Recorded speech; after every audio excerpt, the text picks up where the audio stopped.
안녕하십니까. 진세골 사랑의 집 이사장 주수일입니다. 성탄이 지나고 이제 한 해를 정리하는 연말이 다가옵니다. 지난 주간에는 그래서 성탄을 보내면서 예수님의 성육신의 의미와 동정녀 탄생의 신비에 대해서 생각을 해봤습니다. 그런데 성자 하나님께서 성육신을 한 이 성탄은 예수님의 십자가와는 절대로 떼어낼 수가 없는 불가분의 관계를 가지고 있는 것입니다. 예수님이 이 세상에 오신 목적 자체가 인간을 구원하기 위한 것인데, 인간을 구원하는 방법 자체가 바로 십자가를 지는 것이었기 때문입니다. 그런데 이 십자가를 생각하면 하나의 의문이 떠오릅니다. 그것은 하나님은 전능하신 분이니까 인간을 구원하는 방법을 그렇게 힘든 방법으로 하시지를 않고 얼마든지 더 쉬운 방법으로 하실 수가 있으셨을 텐데 왜 그렇게 힘들게 하셨는가 하는 것입니다. 그런데 이런 의문은 마태복음 4장에서 마귀가 이미 제시를 했던 것입니다. 마귀가 예수님을 거룩한 성으로 데리고 갔습니다. 그리고 성전 꼭대기에 세우고 내가 만일 하나님의 아들이거든 뛰어내리라. 그러면 하나님께서 사자를 보내서 내가 돌 위에 떨어지지 않게 하실 것이다 라고 하는 유혹을 했습니다. 그런데 예수님은 여기에 대해서 너희 하나님을 시험하지 말라 라고 답변을 했습니다. 이 말씀을 보니까 마귀가 무엇을 시험한 모양입니다. 그러면 마귀는 무엇을 시험했습니까? 여기서 마귀는 단순히 예수님의 담력이나 하나님께서 예수님을 구원해 주시는가 또는 안 해 주시는가 하는 것을 시험해 보라는 것이 아니었습니다. 예수님께서는 이 땅에 하나님 나라를 세우겠다고 오셨는데 그 하늘나라를 어떠한 방법으로 세우겠다는 것이냐라고 물은 것입니다. 그리고는 많은 사람들이 보는 앞에서 높은 성에서 한번 뛰어내려라. 그러면 하나님께서 천사를 보내 붙잡아 주실 것이고 그것을 본 사람들은 당신의 위력에 놀라서 당신을 왕으로 삼을 텐데 그러면 당신은 왕이 되어서 힘으로 그들을 다스리면 쉽게 하늘나라를 이룰 수 있는 것이 아니냐. 그런데 왜 그렇게 어렵고 힘들게 십자가를 지겠다는 것이냐 라고 유혹을 했던 것입니다. 그러니까 예수님께서는 나는 인간들을 그렇게 물리적인 힘으로 다스리는 물리적인 나라를 만들려는 것이 아니다. 인간과 사랑의 관계를 가지는 사랑의 나라를 만들겠다라고 하는 것이고 그러기 위해서는 십자가를 지고 인간들에게 사랑을 보여주는 것이 가장 좋은 방법이라고 얘기를 한 것입니다. 그러니 더 이상 내 의도를 시험하지 말라라고 하신 것이었습니다. 그래서 저는 옛날 어렸을 때 들었던 사냥꾼 왕자의 얘기를 한번 생각해 봤습니다. 옛날에 한 왕자가 지방으로 사냥을 나가서 그곳에서 우연히 아름다운 한 처녀를 만나게 됐습니다. 그래서 그 여인이 마음에 든 왕자는 여인의 뒤를 밟아서 그 집으로 따라갔습니다. 그리고 그 부모에게 왕자인 자기의 신분을 숨긴 채 집에 며칠 동안 묵으면서 사냥을 할 수 있게 해달라고 부탁을 했습니다. 인상이 좋은 기공자 타입의 청년인지라 집주인은 쾌히 승낙을 하고 좋은 방을 하나 내주었습니다.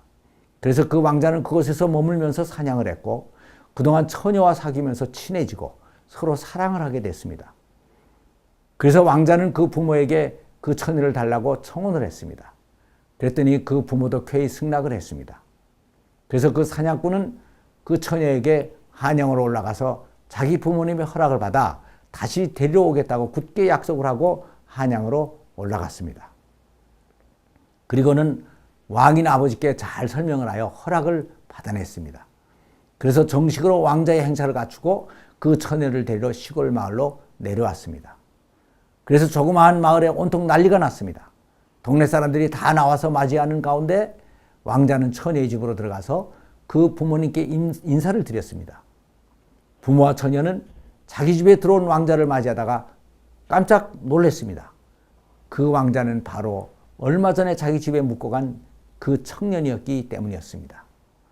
부모님이 놀란 것은 말할 것도 없고 처녀도 기쁨과 놀라움에 겹쳐서 할 말을 잊었습니다.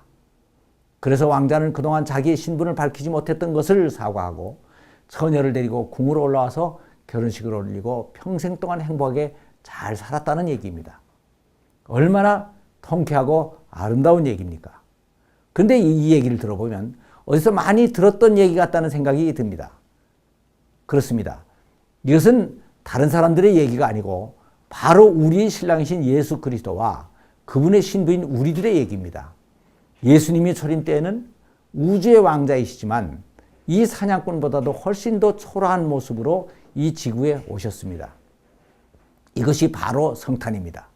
그래서 예수님은 인간들에게는 천대를 받고 무시를 당하고 십자가까지 지시고 하늘나라로 돌아가셨습니다. 그런데 다행하게도 지구에 계신 동안 친척들과 나사렛의 제자들과 같은 가까운 사람들과 깊은 사랑의 관계를 맺었고 그들과 그들을 통해서 예수님을 구주로 받아들이는 우리 모두들을 다시 데리러 오겠다고 약속을 하시고 하늘나라로 가셨습니다. 그래서 때가 차면 우리들을 데리러 재림을 하실 것입니다. 그때는 물론 초라한 나사렛 청년 예수가 아닌 하나님의 아들로서 거창하게 오실 것입니다. 그래서 온 세상이 다 깜짝 놀라겠지만 예수님과 이미 사랑의 관계를 가진 우리들에게는 최고의 기쁨을 누리는 특별한 날이 될 것입니다. 그러니까 이 성탄은 재림으로 완성이 되는 것입니다. 그런데 이 이야기를 이렇게 극적으로 만든 가장 핵심적인 요소가 하나 있습니다. 그것은 바로 왕자가 처음에는 자기 신분을 밝히지 않고 처녀와 순수한 사랑의 교제를 했다는 것입니다. 만일 이 왕자가 처음부터 처녀에게 나는 왕자인데 나하고 결혼하지 않겠느냐고 프로포즈를 했다면 이 이야기가 어떻게 됐겠습니까? 세상의 왕비가 되는 것을 싫다고 할 사람은 아무도 없을 테니까 처녀는 물론 좋다고 받아들였을 것이고 왕자는 손쉽게 처녀를 얻을 수가 있었을 것입니다. 그러나 그렇게 했더라면 왕자와 처녀 사이의 아름다운 로맨스는 없었을 것입니다.